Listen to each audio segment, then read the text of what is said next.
Welcome to the Enrichment Hour to all of you here, and we do have a nice group here on this cold winter night, and to those of you watching on BVTV.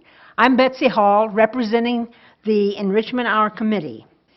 In the 1970s, Steve Allen created and hosted a PBS program called Meeting of Minds.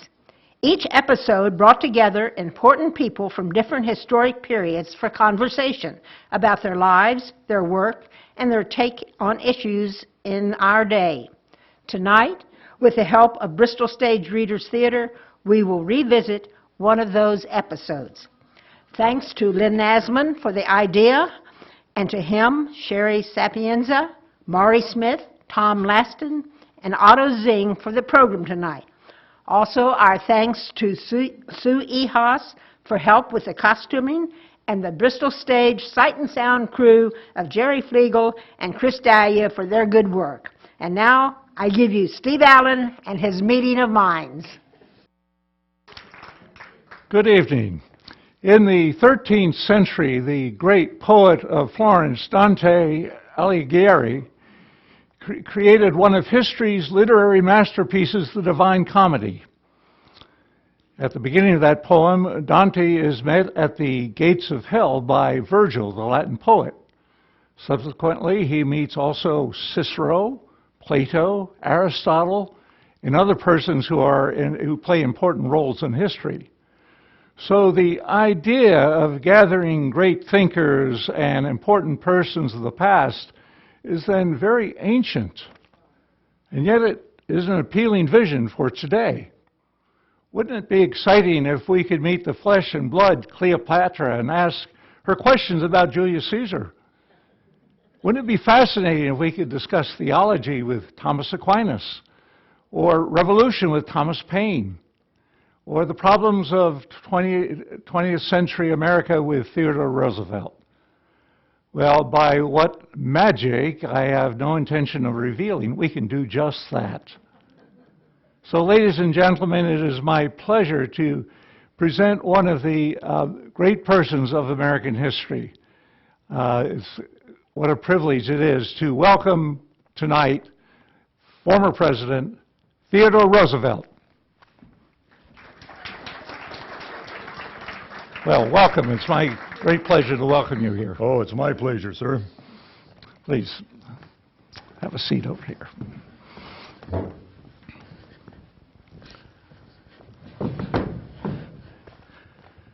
Now, the folks here know you not only from books of history, but also from Mount Rushmore. What do you think of your bust on Mount Rushmore? Well, I'm naturally honored to be included in such distinguished company, but I've always felt the likeness makes me look a little heavier than I thought I was. You know, I always kept myself in pretty good trim, you know. Well, so we've heard. In brief, sir, what was your political background before you became president? Well, Mr. Allen, I was Assemblyman of the state of New York, Civil Service Commissioner in Washington, D.C., Police Commissioner of New York City, and Assistant Secretary of the Navy. Ah. Well, after that came your adventures with the Rough Riders in the Spanish-American War? Yes, that's right. I then became governor of New York State. And while governor of New York, I was elected vice president under McKinley. Then, when McKinley was assassinated, I became the youngest president to hold office. Oh, I hadn't realized that. Yes, I was only 43 at the time, but then I was elected president in my own right back in 1904. Well, to go back a bit earlier in your career, Mr. President, what were some of the problems you faced when you were head of the police board in New York? Were they at all the same as now? Yes, to some extent. In my day, too, there was crime in the streets, violence, fraud, and even police corruption. Oh, really? Yes, I had to replace the chief of police. He owned a $150,000 home on Long Island, which I'm sure he did not buy on policeman's pay. We even had a great many racial problems, including some anti-Semitism. Is that right? Well, I recall one story you might enjoy. Try me and see. Well, there was a German preacher, Rector Albright, who had come over to this country and was preaching anti-Semitism. Of course, wherever he appeared, he was picketed loudly by our American Jews. So he came to me, and he demanded police protection. Well, I had to give them protection under the law, but I thought I solved the problem quite well. Well, how was that? Well, I assigned them 40 Jewish policemen and a Jewish police sergeant. Touché. You were born just prior to the Civil War, Mr. President. Do you have any particular memories of that period? Well, during the Civil War, of course, I was just a young boy of 6 or 7, but I was aware of what was going on. My father was a merchant and also a collector at the Port of New York City. He was quite involved with the Union cause. Well, what is interesting is that my mother, a lovely and gracious woman, and of course, she was born in Roswell, Georgia. And she was an avid sympathizer of the Confederate cause. As a matter of fact, one of her brothers was an admiral in the Confederate Navy. So you experienced the disagreements of the Civil War right in your own home. Quite so, quite so.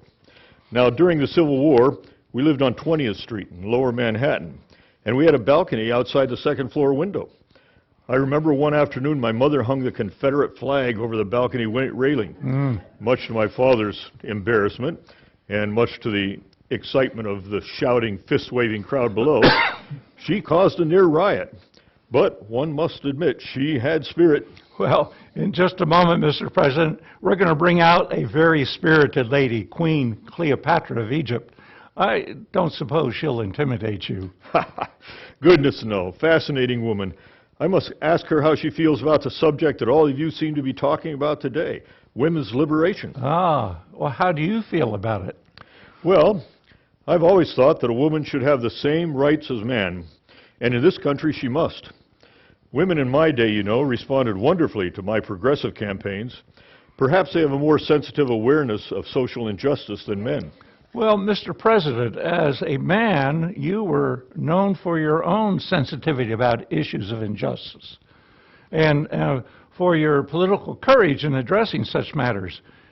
Could you tell us about one or more of your similar concerns when you were president? Well, you know, it was no easy matter in those days to force big business to maintain clean factories and packing plants and to give the most careful consideration to questions of public health. Sad to say, exactly the opposite was true. The manufacturers of many of our products were interested in nothing whatever but making money. We really had to fight hard to pass the Pure Food and Drug Act and the Meat Inspection Amendment to the Agricultural Appropriations Act. Well, good for you, sir. Well, much of the work was done by a courageous man named Dr. Harvey Wiley. He was a chief chemist in the Department of Agriculture. He was a mountain among men. He worked long and hard for a law to prevent the manufacture and sale of adulterated or poisonous food and drugs. I gave him a great deal of help, if I do say so myself, and his bill finally came to the floor of the Senate in the spring of 1906. Are you saying, Mr. President, that there were actually forces in the nation at that time that opposed such good laws? Well, yes, of course. The manufacturers of the food and drug products didn't want such laws, and they had their paid allies in Congress. Senator Nelson Aldrich of Rhode Island sneered at the arguments of Dr. Wiley. He said that the liberty of all people was at stake. But wiser heads prevailed. Senator Porter McCumber of North Dakota pointed out that the public had a right to receive what it asked for and what it paid for, instead of some poisonous substitute. But perhaps the most exciting fight of all was for the Meat Inspection Amendment. I confess I didn't know much about the problem till I read Upton Sinclair's great novel, The Jungle. Now, you young people ought to read that book because a lot of the things that are in there apply today as well. Well, what accusations were made against you, Mr. President, when you tried to protect the public in this controversy? Oh, we were called socialists, among other things. Of what other campaigns are you particularly proud, Mr. President? Well, you people today are very rightly concerned about preserving your natural resources and preserving the wilderness areas. That was a very important topic in my day also. In 1905, I rehabilitated the Bureau of Forestry, and I renamed it the Forest Service, and, if I do say so myself, it was a great move. I saw to it that 125 million acres were added to the National Forest, and I also persuaded the big lumber corporations to adopt selective cutting techniques so that future generations would have timber still. Well, I imagine, except for maybe a few disgruntled ranchers out west, that all of this must have made you even more of a national hero. Don't you believe it. The people often didn't know what I was trying to do for them.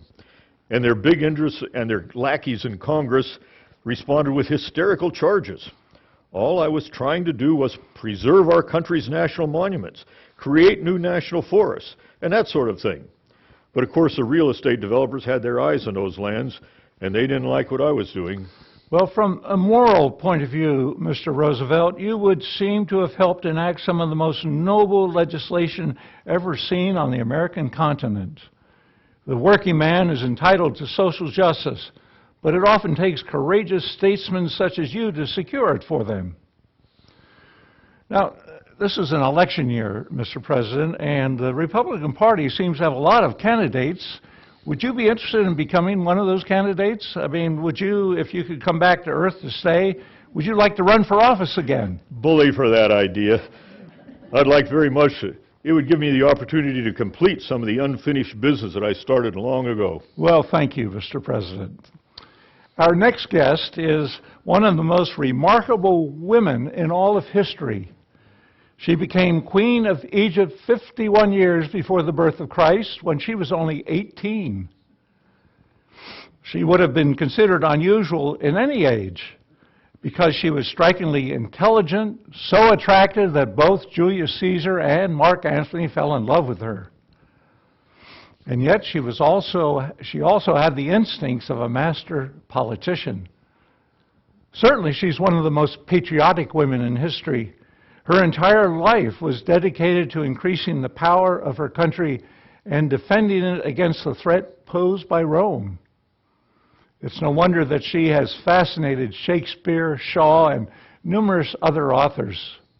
So, ladies and gentlemen, Her Majesty Cleopatra, Queen of Egypt.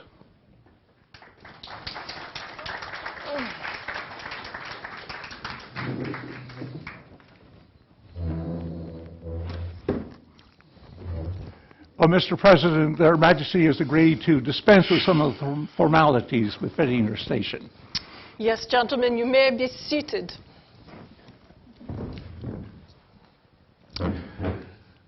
Your Majesty, I notice, if you'll forgive my seeming presumptuous, I notice you're wearing very heavy, gaudy makeup on your eyes, around your eyes. In your opinion, we Egyptians invented makeup. We dyed our hair, too. Well, I hadn't realized that. Tell me, were many of the women of ancient Egypt as attractive as you are, Your Majesty? Oh, thank you, sir. But I was not of Egyptian stock. My own ancestors were Macedonian Greeks by origin. I didn't know that. I'm not surprised, Mr. President.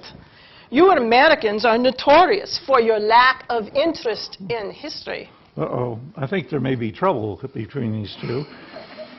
Well, if you forgive our ignorance, Your Majesty, I wonder if you could tell us what other famous figures of history were contemporary with your period. I mean, in addition to Caesar and Mark Antony. Well, there was Cicero, the great Roman orator, Virgil, the poet. Herod, the king of Judea, was a contemporary of yours, was he not? Yes, Mr. President. Mark Antony put him in power. Fascinating. Which brings to mind the problem of language. Now, you spoke Egyptian, of course, and yet the famous names we associate with you, most of them were Romans. How did you communicate? How could you tell what they were thinking? Oh, well now, I've never had any trouble telling what men were thinking. Actually, I spoke 7 languages, but the international language of my time was Greek. I see. Well, how many times had Caesar been married before you came into his life? 4 times. His only child had been a daughter. In the summer of 47 BC, I bore him a son, a beautiful child. I understand that you love that boy with a passion. Oh, I did, Mr. President. You see, none of Caesar's other wives, though they were patricians, could have given him a son of royal blood. Why not? For the simple reason there was no royalty in Rome. It was a republic at the time, you'll recall. To tell you the truth, we Egyptians always looked upon the Romans as upstarts. The Romans were upstarts? Well, you see, my own people, my Greek ancestors, had ruled over the native Egyptians for more than 300 years. I was of the line of the Ptolemies. We had ruled Egypt since the time of Alexander the Great. So you had planned that your son, Caesar's son, would one day rule over what exactly? Over the whole known world at the time, Mr. President. My son, you see, would have been a pharaoh. And as such, his royal roots would have gone back even beyond the time of the Ptolemies. The pharaoh's tombs, and you know some of them as the pyramids, they were ancient even in my day. Well, the attitude toward royalty in our world today, Your Majesty, has sometimes very little respect for it. Yes, Mr. President, and more's the pity. I was treated not only as a queen, but literally as a goddess. My people believed that I was the human form of the Holy Mother Isis. My son, Cistercian, Little Caesar. He was considered to be the son of the great god of Egypt, Amen. Now, let me see if I have this straight, Your Majesty. You were Caesar's fifth wife, is that correct? Yes. Were you married before Caesar? Oh, certainly. To whom? To my brother. What? You were married to your own brother? Of course. You see, such marriages were arranged by the Egyptian government. It was the custom. Rather than risk having us as rival claimants to the throne, it was assumed that if we were married to each other, we would rule together. Disgraceful. Oh, yes, it does seem shocking to us today. Something sounds rather like one of our X-rated movies. Really? Well, many things of your century have seemed very shocking to me. Oh, can you give us an illustration, Your Majesty? Yes.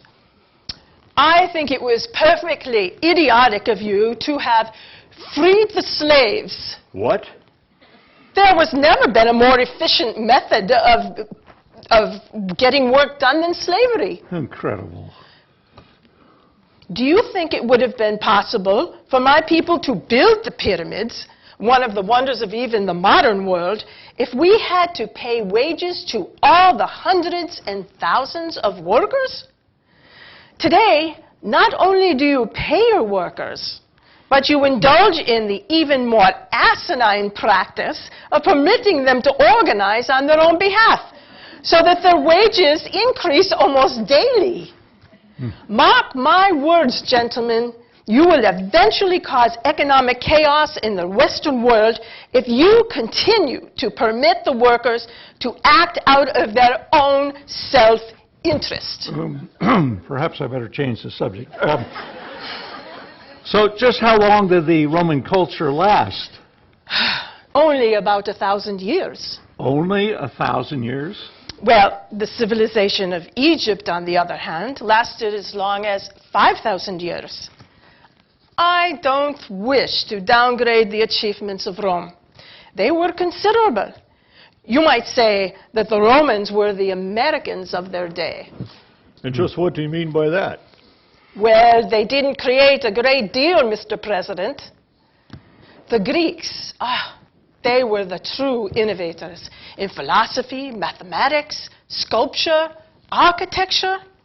The Romans merely borrowed from the Greeks, the Egyptians, the Etruscans, and others. Their chief contribution to the culture of your world today lay in taking what they had learned and distributing the knowledge throughout the lands that they've conquered. Because the Romans were good politicians and good soldiers, and for the most part, They ruled their subject peoples with considerable intelligence. I see.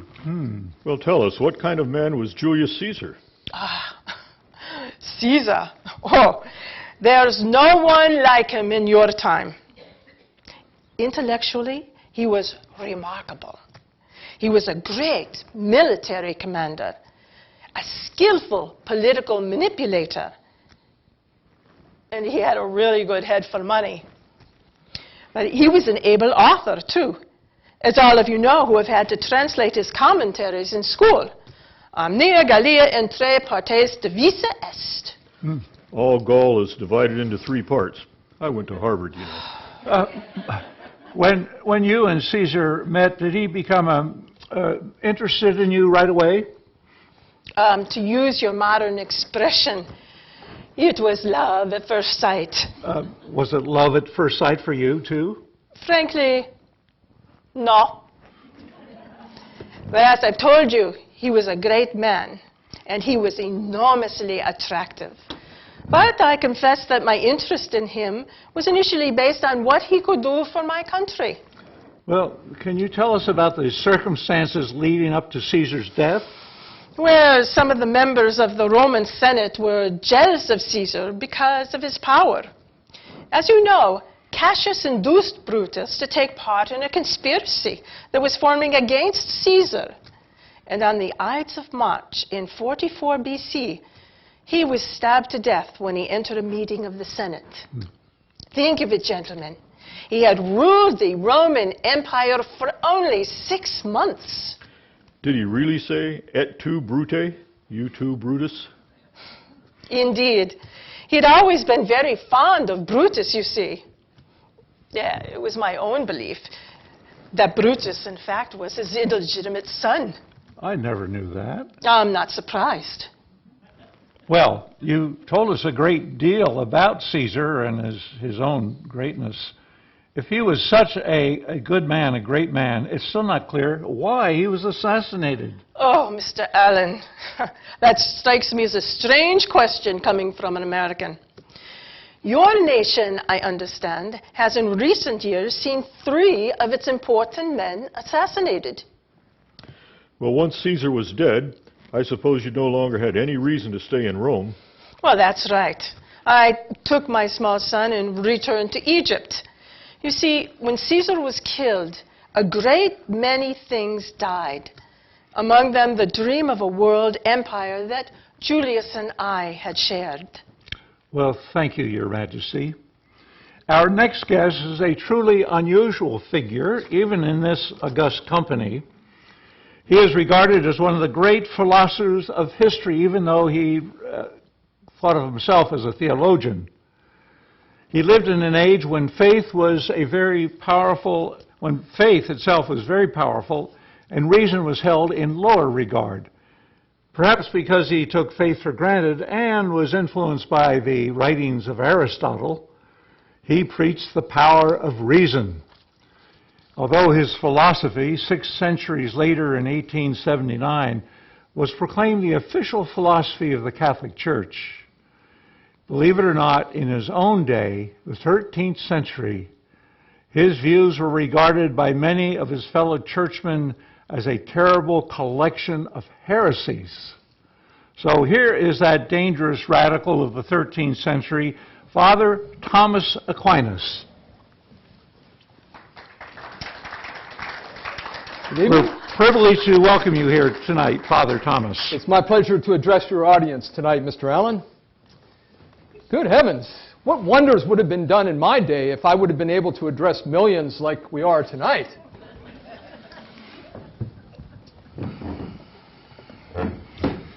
Ah, yes. Well, in what year were you born, Father? I was born in the year 1225 in a small town near Naples. Ah, you were Italian, a descendant of the Romans. Oh, no, Your Majesty. Although I spent many of my years in Italy, my people were German and Norman. My father, Count Landolf of Aquinas, belonged to the German nobility. And my mother was descended from the Norman princes that ruled Sicily at the time. Excuse me, Father. We've heard that as a student, you were referred to as the dumb ox. Is that true?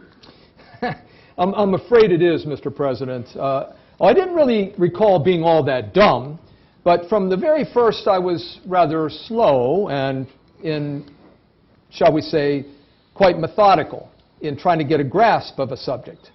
And in my early days, I preferred thinking to speaking. I see.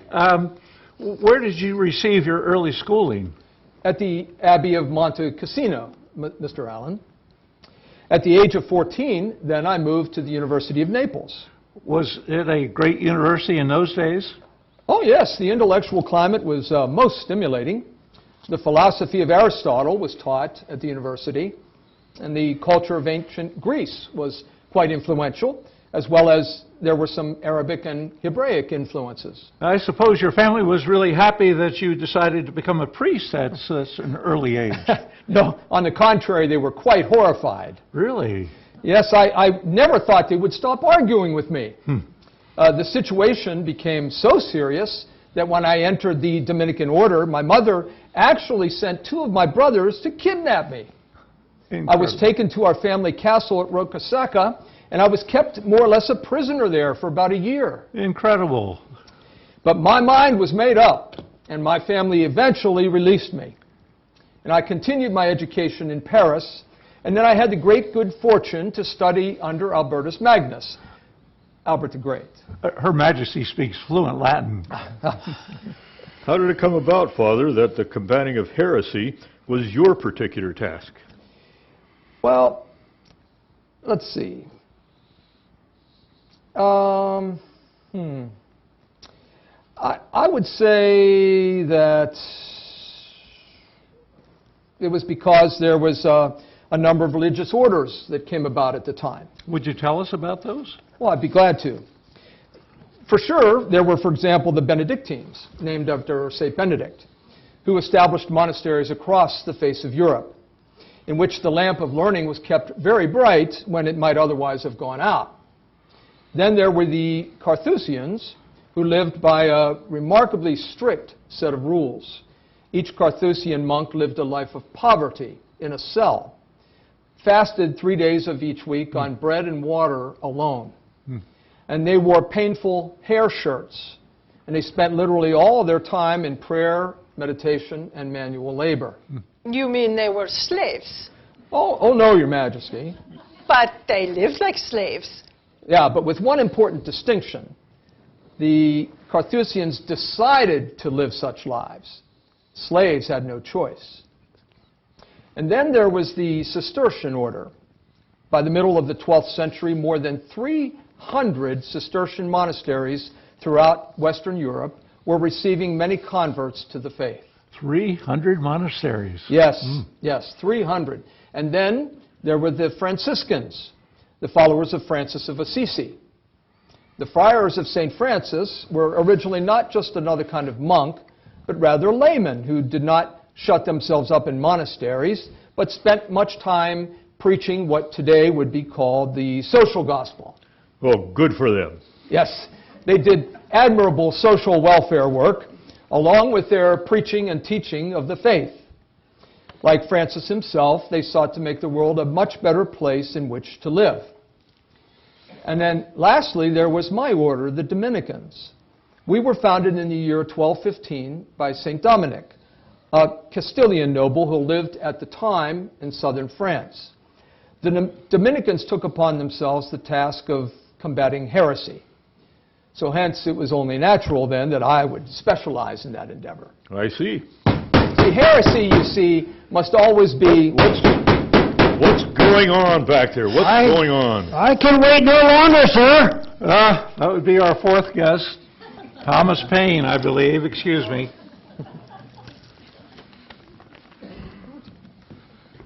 Oh, yes. Ladies and gentlemen, citizen Thomas Paine. Now, see here. I overheard Aquinas say things that I didn't like, that I should be at the table to protect whatever the things were.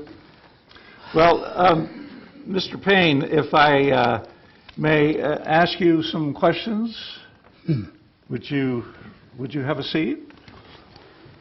I feel I should at least formally introduce you so that all of our viewers will be aware of your background and what you contribute to the American Revolution and those kinds of things?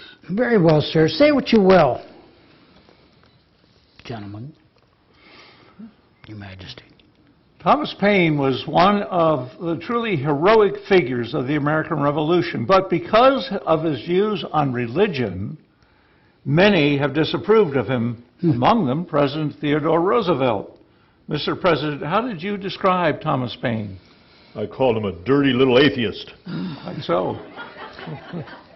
In doing so, you lied, Mr. Well, now, President. don't you dare to contradict... Gentlemen, may we stop this unseemly bickering and return to the subject of our conversation? Please do, but I shall be a part of it.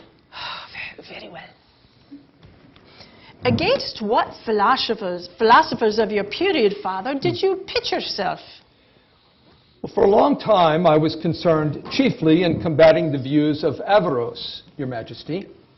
He lived slightly before my time, but he was so influential that his opinions formed the basis of a very dangerous heresy across the continent of Europe. And just what were the dangerous views of Averroes? Well, he taught that the laws of nature rule the world without any interference by God. Good for him. Well, which many believe today, I believe. Alas, yes, that's true. He taught that the soul dies with the body, and he believed that heaven and hell were just fairy tales invented to encourage or terrify simple people into decency. I like this Averroes. He sounds very much like those of modern man in his opinions. Was he a Christian? Oh, no, Your Majesty.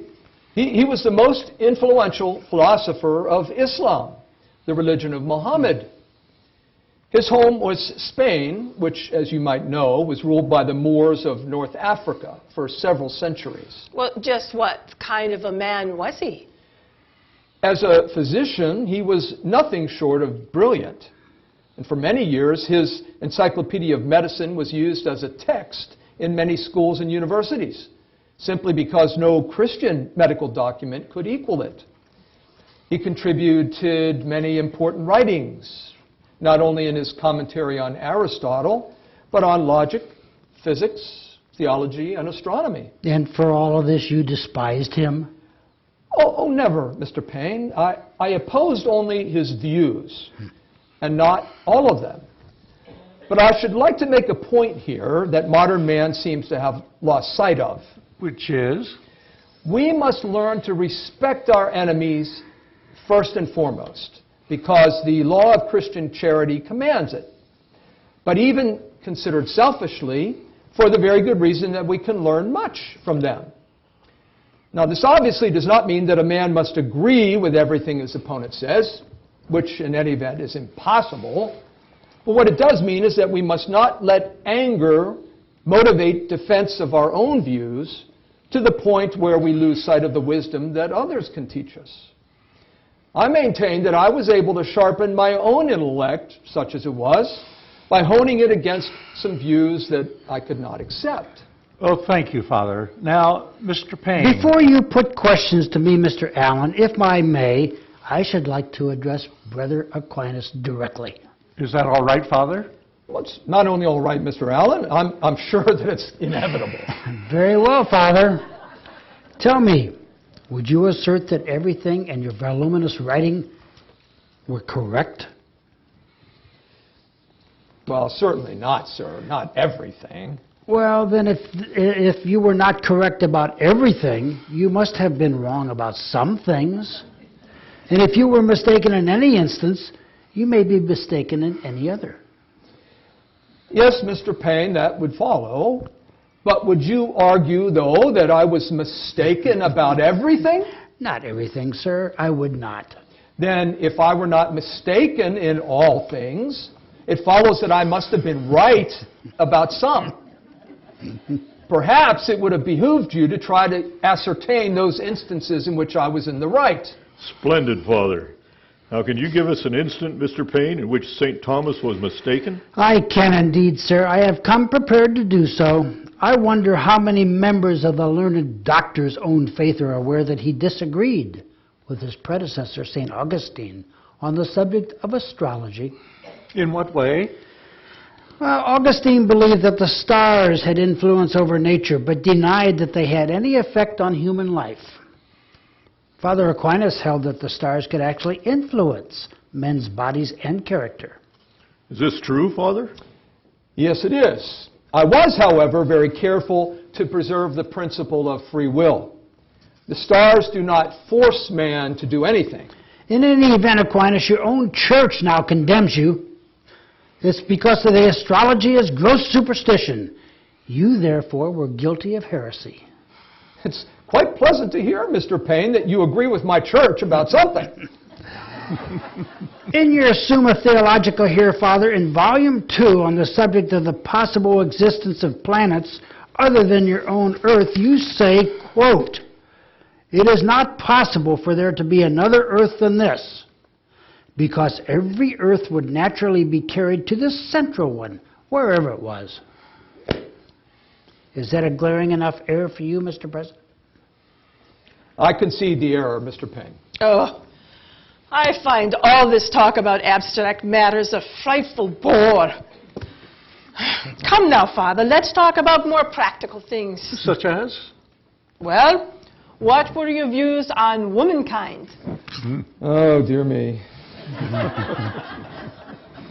I'm afraid that they will find very little favor in your present century, Your Majesty. But like Aristotle, I held that nature, at each birth, always properly wished to produce a male, and that therefore when a female was produced, it was a result of something defective or accidental. You don't mean it. No one, Father, neither Aristotle or yourself, has any way of knowing what nature wishes. And if nature got what you imagine to be her wishes, only males would be produced and the human race would shortly disappear. I argued that woman contributed only passively to the creation of a new species, although subsequent biological knowledge has, I understand, proved me in error on that specific point. I argued that woman was the weaker sex in body, mind, and will. Oh, preposterous. I asserted that the sexual appetite was more predominant in woman than in man. Oh? But of course, as regards either alternative, I could not speak from personal experience. Didn't it occur to you, Father, that woman and man need each other? I wrote that woman needs man in everything, whereas man needs woman only for procreation. Oh. I take it as self-evident that man can accomplish all things better than woman, even those tasks normally considered womanly, such as the care of the home, or cooking, or the making of clothing. Even in these crafts, as I say, the most able practitioners are men. And I also took it as self-evident that woman was unfit to fill any important position in church or state. Did you indeed? Then what thought of you about the queens and princesses of antiquity, not to mention your own period of European history? Well, in my experience, Your Majesty, queens and princesses reigned in the unhappy absence of kings and princes, and they were therefore relatively inferior, even in such high positions. Insufferable. It always seemed to me to be reasonable that woman should look upon man as her natural master, and that she should submit to man's correction and discipline. Father, what if the woman of a particular pair were intelligent and virtuous, whereas the man was a bore or a fool? What then?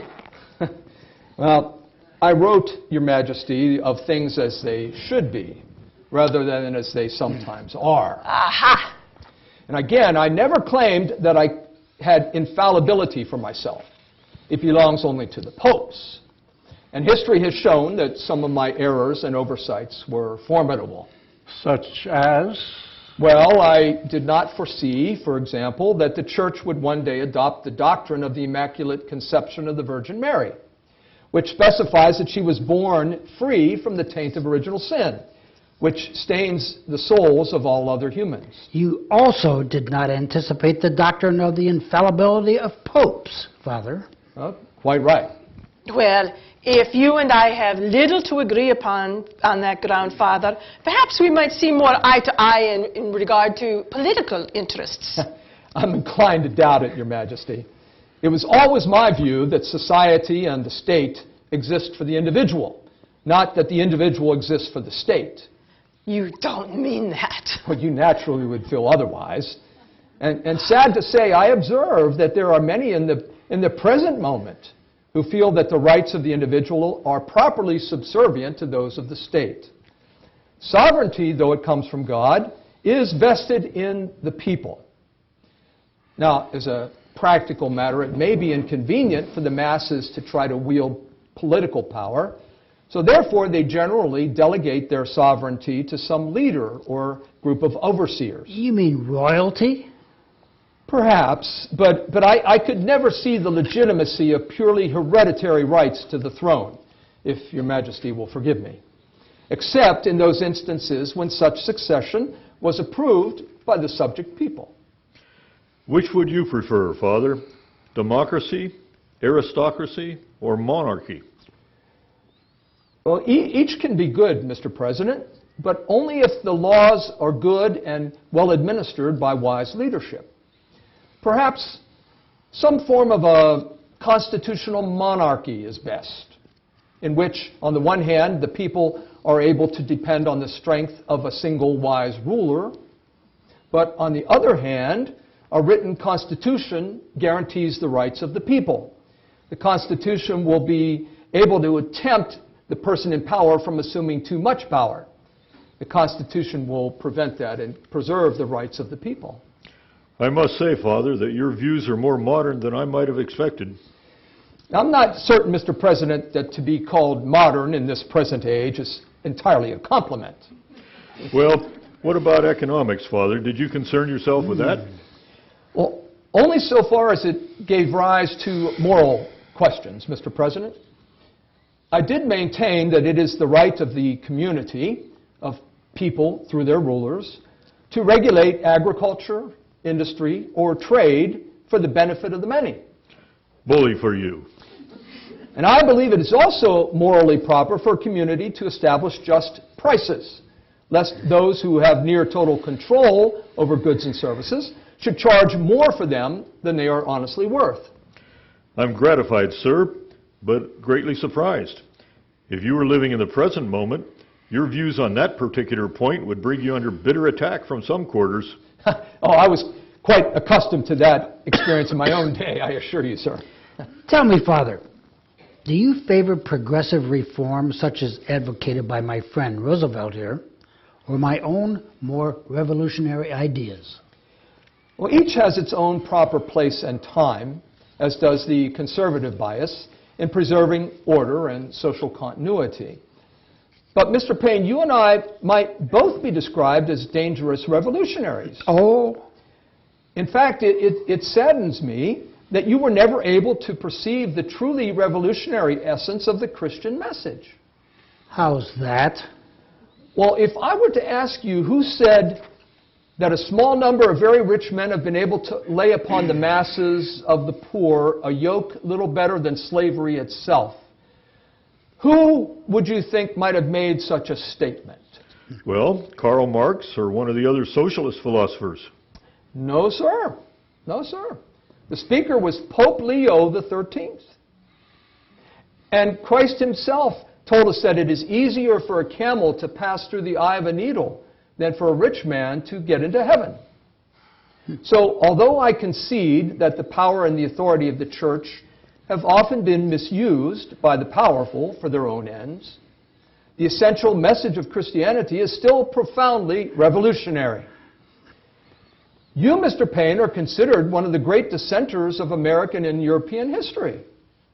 But you're not so great a dissenter, sir, as Jesus Christ. Well said, Father. Well, speaking of dissent and revolution, Mr. Paine, there's a question that's puzzled a good many people. The Canadians, the Australians, and others remained happy under the British flag. What caused the Americans to revolt? Well, many of the problems were economic. You see, the merchants and businessmen who who were then becoming so powerful in England, did not want competition from merchants and manufacturers in the colonies. In 1750, for example, England passed the Iron Act. Just what was the Iron Act? Well, it prohibited the manufacture of practically all ironware in America. You see, England's economy operated on the mercantile system. Consequently, London wanted the colonies to produce raw materials, but to purchase manufactured goods from the mother country. The British saw themselves as the great storekeepers. We were supposed to be their willing customers. Ben Franklin warned England of the great folly of such legislature, which, though it catered to business interests, alienated millions in the colonies. You know, it's odd. If London had listened to the advice of people like Franklin, our country might today still be attached to England. It's quite possible, but at the same time, there were many causes for dissatisfaction. Such as? Some of the divisions were along religious lines, providing yet another instance, Father, in which religion has been a destructive rather than beneficial influence. What do you mean? Most English officers, for example, were strict Anglicans, the Church of England. Consequently, they looked down their noses at the peculiar heretics of various kinds they saw in the colonies.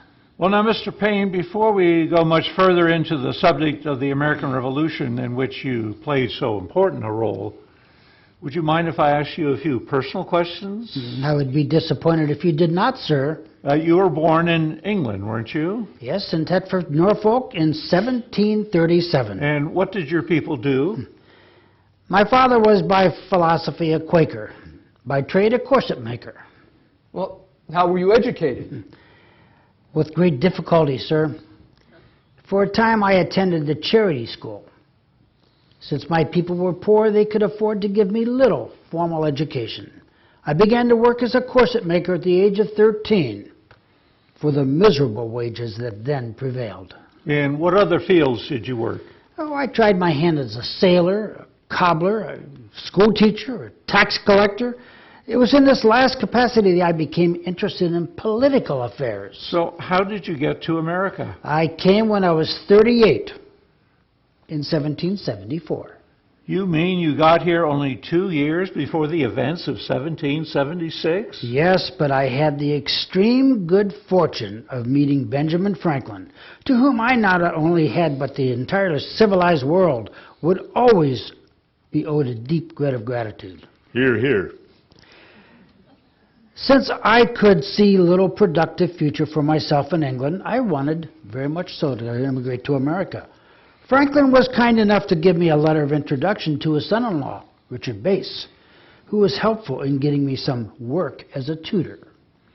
I later had the good fortune to meet a gentleman named Robert Atkin, who planned to publish the Pennsylvania Magazine.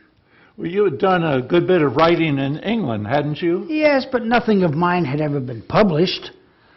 But when Atkin accepted an article I wrote against slavery, I found the experience of seeing one's words in print rather heady wine.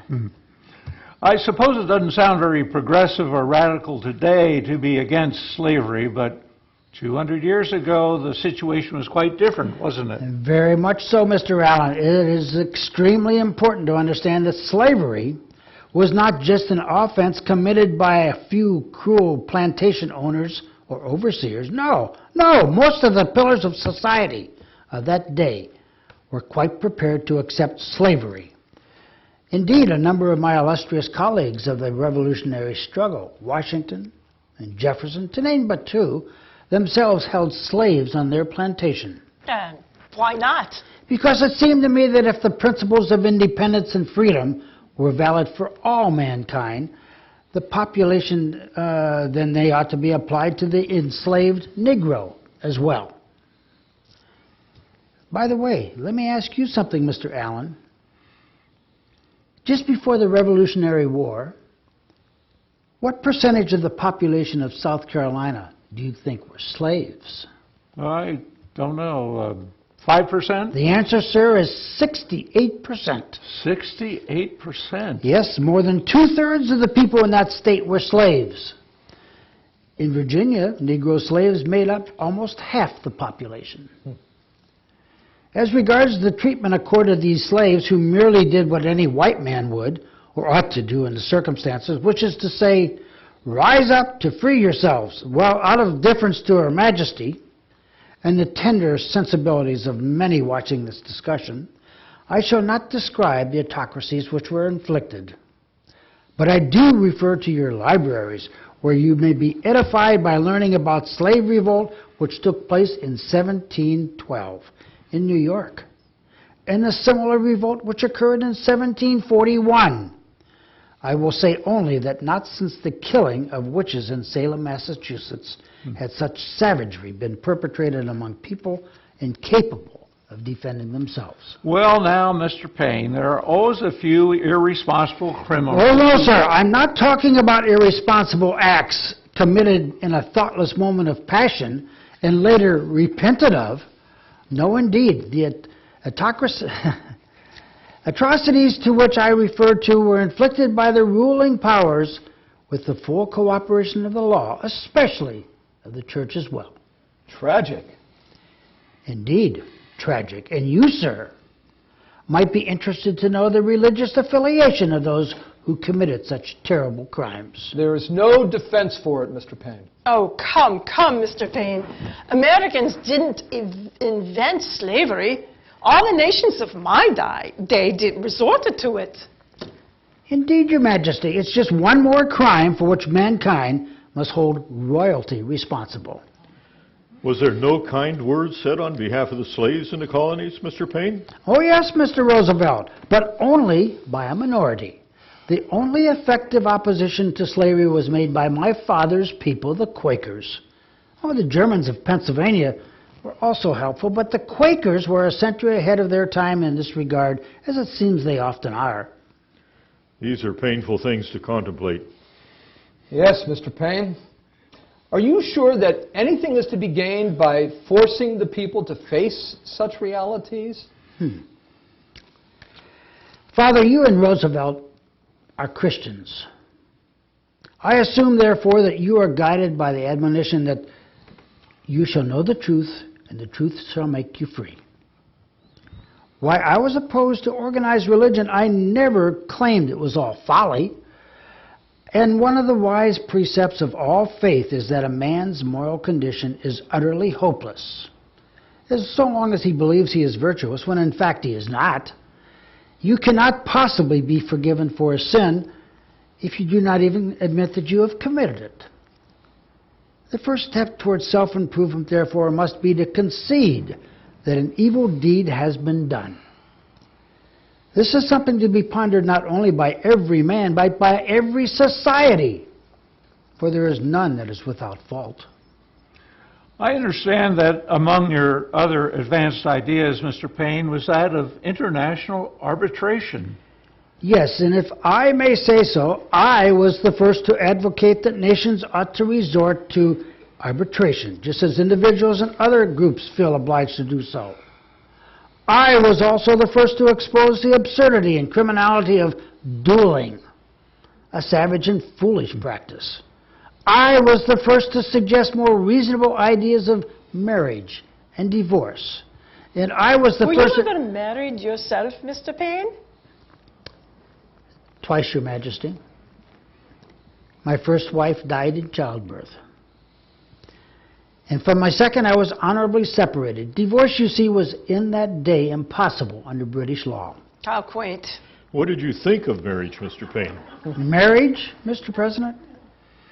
It is the harbor of human life, and is, with respect to the things of this world, what the next world is to this. It is home, and that one word conveys more than any other word can express. I understand that presently the American people are much concerned with the proper care and rights of animals. Is that right? That's right. Yeah. Then you are once more in my debt. As you are indebted to your predecessor, St. Francis. Touché, Father. Well, the next thing you'll be telling us is that you were one of the first spokesmen for women's liberation. I was precisely that, Mr. Allen. The first in the colonies to demand justice for women. In my day, you see, women were very definitely second, if not third-class citizens. Well, now, there is much to your credit, Mr. Paine. But just what accounted for your enmity for the churches? Part of my fury at the church, Father, if I may speak very frankly, was based on its failure to practice what it preached. The 2,000 years of Christian history, as you must know, have been characterized by an enormous amount of cruelty, bloodshed, terror, despotism, murder, rape, and pillage. Alas, it is all too true. And as if that were not bad enough, almost every crime, almost every atrocity was justified by an appeal to a religious or spiritual cause. So, I felt that the worst fault of the forces of religion was hypocrisy. It is a terrible failing. Oh, there are many evil men. We all do our share of evil, I suppose, but to do evil while professing virtue is, well, as I say, I felt a deep sense of outrage at the injustices suffered many innocent people, and at the use of the Old Testament to justify cruelty at all. And you no doubt considered yourself virtuous in rebelling against your rightful king. Yes, at first. It may surprise you to learn, Your Majesty, we colonists did not call for rebellion. Many of us hoped, in fact, for an honorable reconciliation between England and the American colony states. But I realized by the time of the Battle of Lexington that such hopes were in vain. Well, with your Quaker background, Paine, and your reputation before the American Revolution as a man of peace, did you find any difficulty in accepting the idea of revolutionary war? I did indeed, Mr. President. The philosophical transition was extremely painful to me. You see, the colonists went through a number of steps. First, resentment of injustice. Then, peaceful protest. Thirdly, petition for the redress of grievances. Later, a stage of rebellion, and only at last, very sharply defined revolutionary purpose. Well, I certainly disagree with your theological views. You nevertheless merit my respect as one of the leaders of the American Revolution. Well, thank you, Mr. President.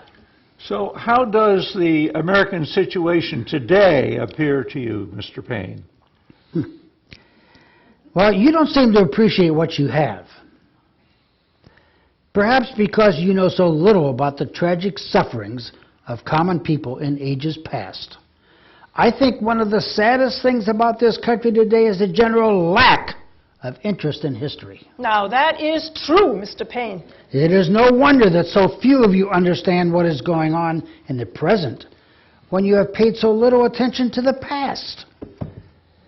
The past, you see, has created your present, including all the problems that perplex you. Well, if we don't know as much as we should about European history or ancient history, at least we're pretty well informed about American history, aren't we? Are you serious? There probably isn't a person in your audience that could pass the most elementary examination on this great nation. But I repeat, you don't understand revolution today because you don't even understand the American Revolution of 200 years ago. We don't? No. To be specific, you don't understand what the essence of the revolution was. Most of you think it was the war with Great Britain. But as John Adams told us, that was not the essential part of the revolution. The war was only the effect, the consequence of it. The real revolution was in the minds, the hearts of the people, before a drop of blood had been shed in Lexington. Well, the Americans as a peaceful people do have... Damn it, sir! You delude yourself when you tell yourselves that you are a peaceful people. You are not now and never have been, except for a few rare individuals whom the rest of you often treat quite savagely. But indeed, how could it be otherwise when you were descended from all the savage tribes of Europe, to whom peace was traditionally been only the last resort? Agreed, Mr. Paine. For peace generally calls for the exercise of the grand faculties of compassion, of generosity, of humility. whereas war permits the free flow of all those savage passions from which we derive so much satisfaction. Well, Your Majesty and gentlemen, we have unfortunately run out of time. Thank you so much for coming this evening, taking part in this conversation, and hopefully we can have some more. Do you think we ever will do this? Those of you who tune in to certain programs hoping to see big-name guests, well, we hope you've been satisfied tonight. There are those who say that the art of conversation in this day is dead, kaput, but we hope to revive it on Meeting of Minds by introducing you to other thinkers and doers. So please stay tuned. And now let us give a hand of thank you to our guests this evening.